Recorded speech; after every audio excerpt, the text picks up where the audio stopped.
My fiancé said. Hurry, he'll be home any minute. I was already at the door, listening. I had finished my shift 2 hours earlier than expected. Most days I stayed late at the office because the projects I was managing required endless revisions, but that night things had wrapped up quicker.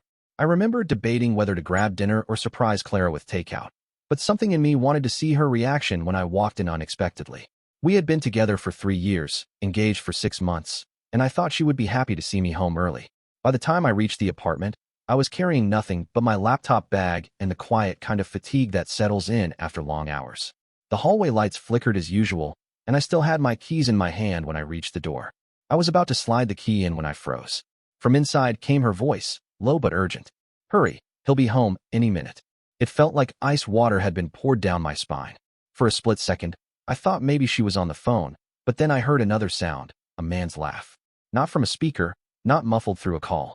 A real voice inside my apartment. The door wasn't fully latched. I pushed it open before I could second-guess myself. What I saw hit harder than any punch. Clara was on the couch, her blouse half-buttoned, hair disheveled, cheeks flushed. Standing near her was Felix, a face I recognized instantly. He was leaning against the armrest, shirt untucked, holding a glass of the whiskey I had bought last week. My coworker, my so-called friend. They both froze when they saw me. Clara's mouth opened and shut like she'd swallowed her words. Felix, on the other hand, straightened up and gave me the kind of smug half-smile that made my fists clench. The silence lasted no more than a second, but it felt stretched and bitter. Then I spoke, my voice louder than I intended. What the hell is going on in my apartment? Clara jumped to her feet, fumbling with her blouse. Jonas, wait, it's not what it looks like. Felix didn't move. He swirled the whiskey in his hand, almost daring me. Man, calm down. You're overreacting. That was enough to set me off. I stepped forward, closing the space between us. Felix was taller, but he backed up instinctively when he saw the way I was looking at him. The glass wobbled in his hand before he set it down on the coffee table. You're in my apartment, with my fiancé, and you're telling me I'm overreacting. My words came out sharp, controlled, but the anger boiling in my chest was hard to contain. Clara reached for me, but I shook her off. Jonas, please, just listen. He came over because what? I snapped. Because you couldn't wait until I was home? Because sneaking around in my living room is easier than facing me like an adult? Felix suddenly found his voice. Don't put this all on her. You're barely around. She needed someone to actually be there. The arrogance in his tone made me want to slam him into the wall. Instead, I took a step closer, forcing him back against the hallway doorframe. My pulse was hammering so loud in my ears that I almost didn't hear Clara yelling at both of us to stop. I grabbed Felix by the collar, forcing him to look me in the eye. You come into my home, drink my whiskey, touch my fiancée, and you think you can stand here and justify it? He smirked, though his voice cracked. You think she's been faithful all this time? You really don't have a clue. That broke something in me. I shoved him back so hard that he stumbled into the wall, his glass tipping and shattering on the floor. Clara screamed, darting between us as if she could stop what was coming. I wanted to throw him out, but a part of me needed answers. I glared at Clara. How long has this been going on? She shook her head frantically. It's not what you think. It was a mistake. Felix cut in, laughing bitterly. A mistake? Don't downplay it now. Tell him the truth. Weeks, maybe months. He should know how good you are at lying. Her face drained of color. She slapped him on the chest, trying to shut him up, but the damage was done. My stomach churned with the weight of his words. I turned on her. Months? Is that true? She froze, eyes darting between us. Then she made the worst move possible. She got defensive. You're never home, Jonas. You're always buried in work. Do you even realize how lonely I've been? The excuse stung, but what hit me harder was the way she said it with such venom, like I was the problem, like my effort to keep us afloat financially had driven her into his arms. Felix smirked again. She told me everything, man. How predictable you are. Down to your schedule, your meetings, your late nights. You should have seen how easy it was to time this. That was the slip. His words weren't just about an affair. They suggested planning, coordination, knowledge that went deeper than lust. My blood ran cold. I shoved him toward the door. Get out. Felix raised his hands, mock innocent. Fine, but don't expect her to stay loyal once I'm gone. Clara screamed at him to shut up, but he only grinned as he walked out into the hallway. I followed, slamming the door behind him, but not before a neighbor poked her head out of her apartment. She gave me a cautious look and whispered, "This isn't the first time he's been here, you know? Almost every week when you're gone." Her words hit like another punch. I stood there in the hallway, my chest heaving, while Felix walked away with that same smug expression. When I finally stepped back inside, Clara was on the couch, crying into her hands. Broken glass glinted on the floor, whiskey soaking into the rug. My home smelled of betrayal and liquor. I didn't sit down. I didn't comfort her. I just stood there, staring, my mind racing with the realization that this wasn't a one-time slip. This was deliberate, calculated, and deeper than I had imagined. The rage was still there, but something colder began to take its place, a determination to uncover everything. That night didn't end with reconciliation. It didn't end with forgiveness. It ended with me locking myself in the spare room, staring at the ceiling, replaying every detail, every clue I might have missed. And as I lay there, one thought refused to let me sleep. If Felix knew my schedule so well, what else did he know about me that he shouldn't? The confrontation at the doorway had ripped the mask off, but beneath it, I sensed something far worse than infidelity. And I was going to find out exactly what it was. The morning after the confrontation felt different from any other day of my life. The air in the apartment was heavy, still carrying the smell of spilled whiskey from the night before. Clara hadn't come to bed. She stayed in the living room, alternating between crying and muttering to herself. I hadn't slept much either, but when I did close my eyes, I saw Felix's smug grin and heard my neighbors whisper, "This isn't the first time he's been here." I walked out of the spare room just after sunrise. Clara was curled up on the couch with a blanket pulled tight around her shoulders. Her eyes were swollen, but she looked at me like she was waiting for a verdict. I didn't give her one. "Get up," I said flatly. She shifted nervously. "Jonas, please, can we just get up?" The tone in my voice must have convinced her not to argue. She stood, and I motioned toward her bag on the floor. It had been there the entire night, leaning against the arm of the couch. I pointed at it. "Empty it." Her lips parted like she wanted to protest, but she thought better of it. Slowly, she unzipped the bag and began pulling items out. Makeup pouch, wallet, a folded sweater, car keys. Then an envelope slid out, thick with cash. I snatched it before she could. Inside were 20s and 50s, stacked carelessly. At least $1,000. My stomach sank. Where did this come from? Clara's voice was quiet. "It's mine. Don't insult me. You don't carry this much cash. You barely carry $10 at a time. Try again." She bit her lip, refusing to look at me. I kept digging in the bag. At the bottom was a second phone. Not the one I bought her for her birthday. A cheaper model, but recent. When I held it up, her face drained of color. "Whose is this?" Clara reached for it, but I pulled it back. I pressed the power button. The screen lit up immediately, no lock. Notifications stacked across it, dozens of them. Texts from Felix, some from unknown numbers. Most were short, coded, but one caught my eye. "Meeting today at 4. Jonas won't suspect anything." My grip tightened on the phone. Clara stepped toward me, voice trembling. "Jonas, you're making this worse. Please stop." I turned on her, rage burning beneath the surface but sharpened now with suspicion. "Stop? You've been sneaking around with my coworker, keeping a second phone, hiding cash, and you think I should stop?" She tried again to grab the phone, but I shoved her hand away. Her tears came back, but they didn't soften me. I had seen crocodile tears before. "I want answers," I demanded. "And don't feed me any more excuses about being lonely." Her voice cracked. "It started months ago, but it wasn't supposed to go this far." "What do you mean, this far?" She looked at the floor. "Felix, he said he could help us. That he knew a way to make quick money, and that you wouldn't even have to know." I cut her off. "So now you're laundering cash with him? Or is this about robbing me blind while I'm at work?" Her silence was confirmation enough. My chest felt like it was collapsing in on itself, but the anger kept me upright. I shoved the cash and the phone back into the bag. "Get dressed. We're going for a drive." She blinked, confused. "Where?" "You'll see." Half an hour later, we pulled into the parking lot of my office. I didn't tell her where we were going until we were already there. She gripped the steering wheel tighter when she saw the building. "Jonas, please, we can't." I cut her off. "You're going to sit here until I come back. Don't move." I left her in the car and marched inside. My mind was spinning, replaying Felix's smug expression, the neighbor's whisper, and now this bag full of cash and a burner phone. Something told me this wasn't just an affair. This was coordinated. I made my way up to the IT department, where my friend Armin worked. He owed me more than one favor from covering his mistakes on projects, and I knew he could quietly check something without raising alarms. "Jonas," he greeted, looking surprised. "What are you doing here so early?" I leaned in, keeping my voice low. "I need you to check something for me. Off the record." His eyes narrowed, but he nodded. "What is it?" I handed him a piece of paper with my login ID written on it. "I need to know if anyone has been using this login after hours. And I mean anyone." Armin frowned. "That's sensitive, man. You know I could get in trouble. Please, just look." He hesitated, but after a moment, he turned to his computer. A few minutes later, he whistled softly. Well, that's strange. Your ID's been used 3 times in the last 2 weeks, outside of your normal hours. Accessing files you don't usually touch. My stomach clenched. What files? Expense reports. Vendor invoices. It looks like someone's been rerouting approvals.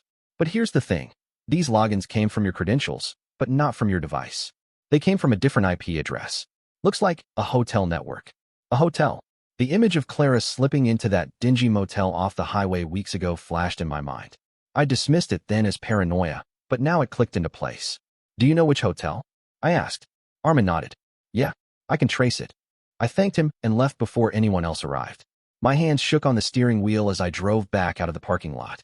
Clara was still sitting there, arms folded, staring at nothing. She looked up when I opened the door. Jonas, what were you doing in there? I didn't answer. Instead, I pulled the burner phone out of her bag and scrolled through the messages again. One stood out. Room 214. Usual time. The hotel name was attached to the message thread. The same one Armin had just mentioned. I looked at Clara, my voice cold. You've been meeting him at hotels. Using my login. Accessing company files. What exactly are you two planning? Her face twisted in fear. Jonas. I swear, I didn't want to. He said it was safe, that you'd never know. Her words trailed off when she realized how much she had given away. I started the car and pulled out of the lot. We drove in silence until we reached the hotel. It was a rundown place, the kind of building where secrets came to rot. I parked across the street and handed her the phone. Call him. Now. Tell him you're here. She shook her head, trembling. Jonas, please don't make me. Do it. With shaking fingers, she dialed Felix's number. He answered almost immediately. You're late. His voice came through the speaker. Room 214. I've been waiting. I snatched the phone from her and ended the call. My hands were trembling, but not from fear. From anticipation. I finally had a chance to confront him on my terms. We crossed the street together.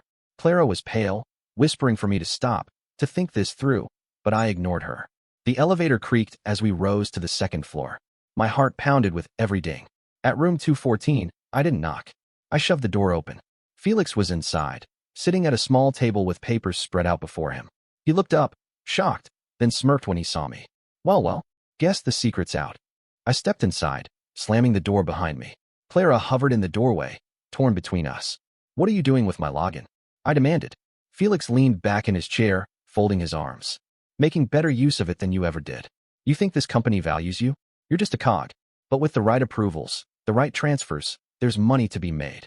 Money Clara and I were planning to enjoy. My fists clenched. So you weren't just screwing my fiancée. You were using her to rob me blind. Felix shrugged. Call it business and pleasure.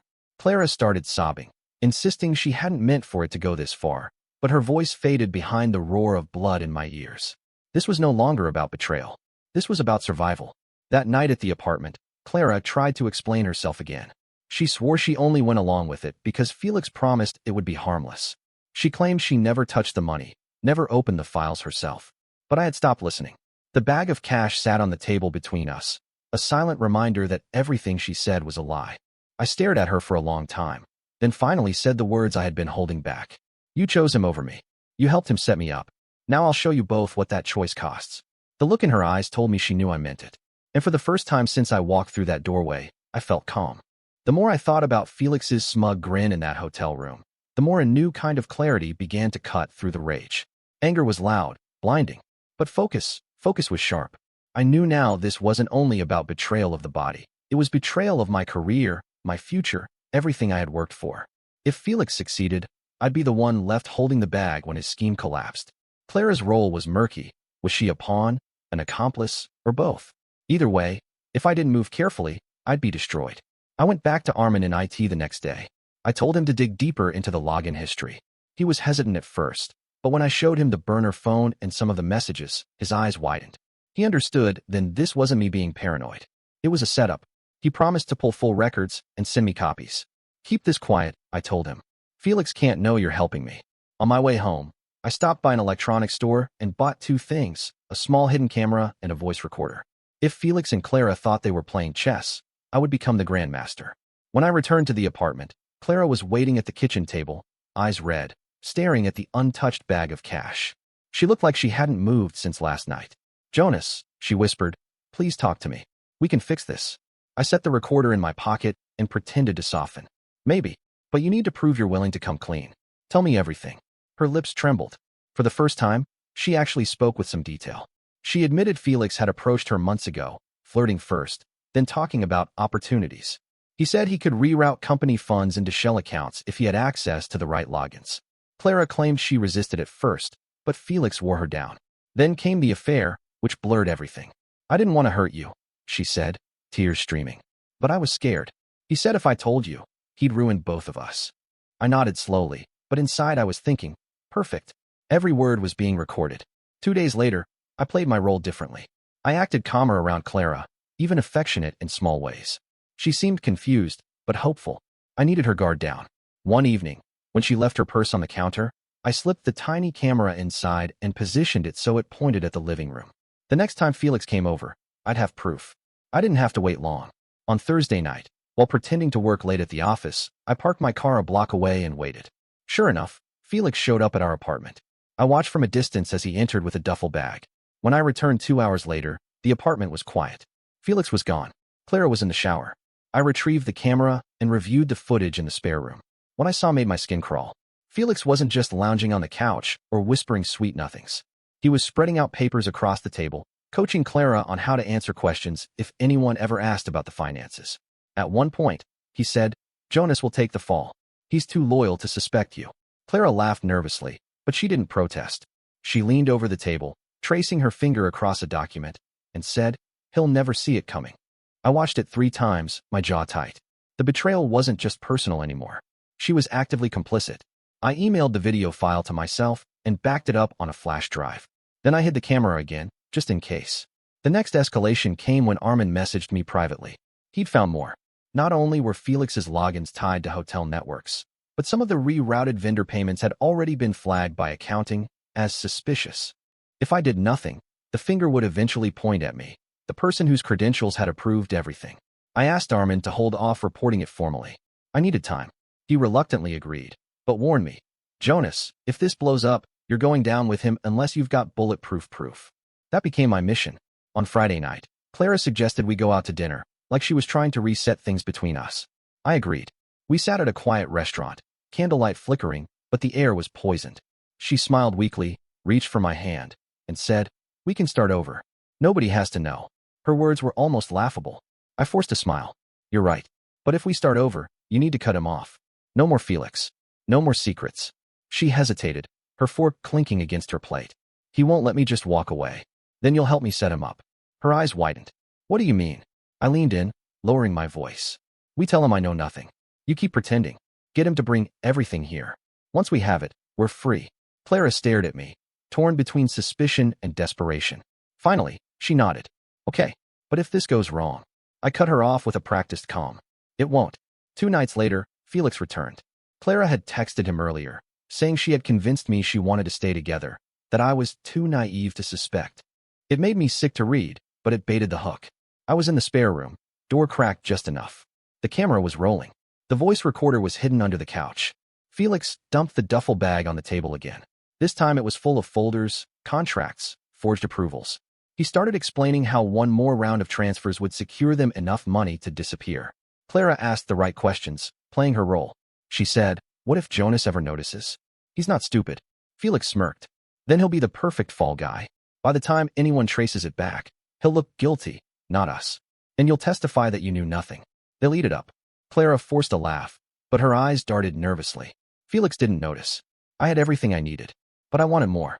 At one point, Felix pulled out my login credentials scribbled on a sticky note.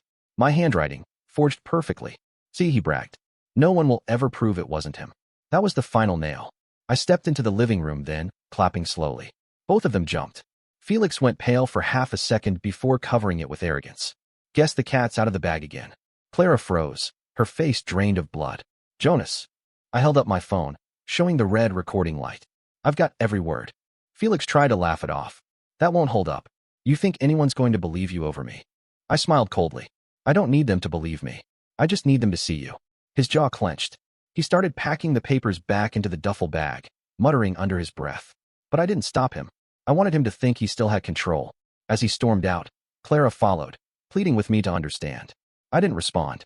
I just locked the door behind them and slid down against it, heart pounding. Now I had video, audio, documents, and a witness, Clara herself. admitting knowledge. But I wasn't ready to act just yet. I needed the timing to be perfect. Because if Felix thought he was setting me up, he hadn't seen what I was preparing for him. The following week was the hardest part, pretending. At work, I smiled like nothing was wrong. At home, I kept Clara close enough to keep her from panicking, but distant enough that she knew I wasn't fooled. She hovered constantly, torn between fear of Felix and fear of me. I could feel her unraveling. Sometimes she muttered to herself in the kitchen. Other times she sat on the balcony staring into the night. I let her. The more she cracked, the easier it would be when the truth exploded. Meanwhile, Armin sent me the final logs. Felix had already rerouted nearly $20,000. Enough to trigger suspicion, but not yet discovered by upper management. The window was closing. I had to act soon. The breaking point came one night when Clara thought I was asleep. I heard her whispering into the burner phone in the bathroom. Her words were muffled, but I caught enough. He doesn't know yet. I'll keep him distracted just a little longer. That was it. The mask dropped. She wasn't a victim. She wasn't scared of Felix. She was part of this. I waited until she returned to bed, then quietly got up, retrieved the recorder, and played back her call. It was all there. Enough to bury her alongside him. And as I listened to her voice plotting in the dark, I realized something. The woman I thought I loved was gone. What remained was a stranger willing to destroy me for money. The trap was almost ready. All I had to do now was spring it. I spent the weekend stitching everything together like a prosecutor preparing for trial. The camera footage, the recordings, the screenshots of Clara's burner phone, the login logs Armin had quietly sent me. Every piece of the puzzle laid out a picture so clear that even the most skeptical person would see the truth. But raw evidence wasn't enough. I needed timing. If I played this too early, Felix might spin it, Clara might deny it, and I'd be left tangled in a mess of accusations. If I played it too late, the scheme might implode with me standing at ground zero. So I planned my move for Monday morning. I arrived at the office early, just as the accounting department was starting their week. I requested a meeting with HR and the head of finance, keeping my voice steady, even though my chest was tight with adrenaline. I told them I had urgent information about fraudulent activity. When they pulled me into a small conference room, I laid it all out. The files, the recordings, the videos. At first, they looked skeptical, especially since Felix had a reputation for being charismatic and reliable. But as the evidence piled up, especially the video of him coaching Clara about framing me, their faces hardened. The head of finance, Ms. Hargrove, leaned back, arms crossed. "Jonas, this is serious. If what you've shown us is accurate, this isn't just misconduct. It's criminal." I nodded. "I know. And I've already contacted someone outside the company as well." Their brows furrowed. "Who?" "Law enforcement." I pulled out the flash drive I prepared. It contained everything. Copies of the videos, the forged login notes, timestamps, and Clara's whispered phone call about distracting me. I explained how Felix had been rerouting funds, using my credentials to cover his tracks. I explained how Clara had been complicit, feeding him my schedule and helping him hide. By the end, there was no question left. HR excused themselves to call legal. Finance began drafting a formal report, and I walked out of that office knowing Felix's world was about to collapse. When I got home, Clara was sitting at the kitchen table again, staring at her coffee like it might offer answers. She looked up at me with hollow eyes. "Jonas, where were you?" I dropped a folder on the table. Inside were copies of the most damning pieces of evidence. Right where I needed to be. She flipped through the pages, her hands trembling. As she read, her lips parted, but no words came out. Finally, she whispered, "You wouldn't." I already did. Her face went pale. She gripped the edge of the table like the room was spinning. "Felix will kill me if he finds out I cut her off coldly. "Felix won't be in a position to kill anyone.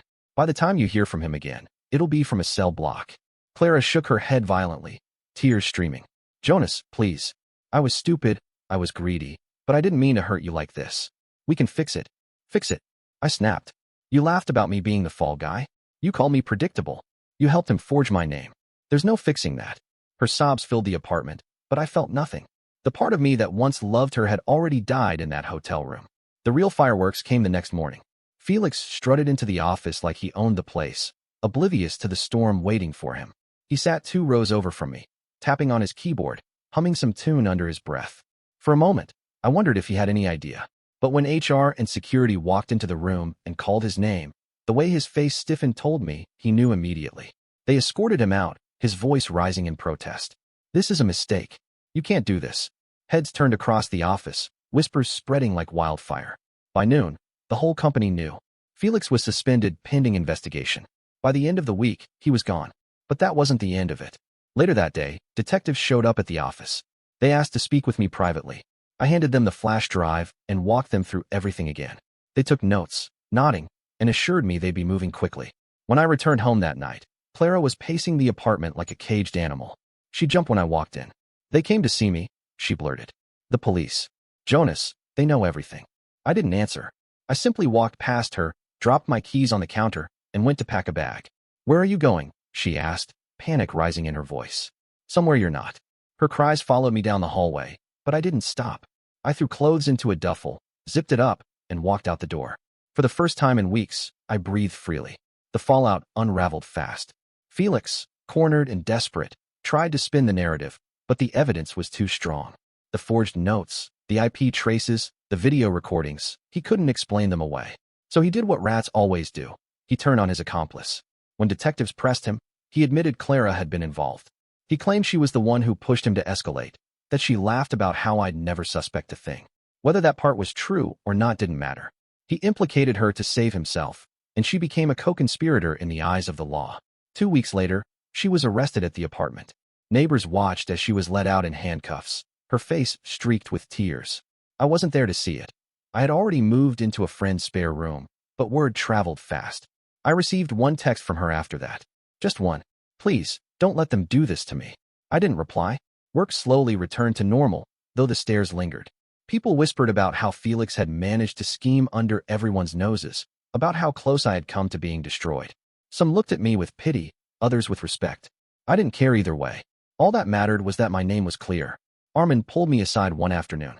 "You did the right thing, man. If you hadn't caught this, it would have landed on you." I nodded. "Thanks for having my back." He shrugged. "Just promise me one thing. Don't ever let someone get that close again. Not like her." I gave a bitter smile. That lesson's already carved into me. Months later, Felix was sentenced for fraud and identity theft. Clara took a plea deal, but it still meant jail time and a ruined record. As for me, I rebuilt. It wasn't easy, but it was clean. I cut ties with everyone who had been connected to them. I moved out of the apartment, got a new place, and started fresh.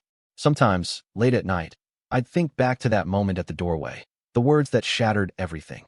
"Hurry, he'll be home any minute." She was right. I was home any minute.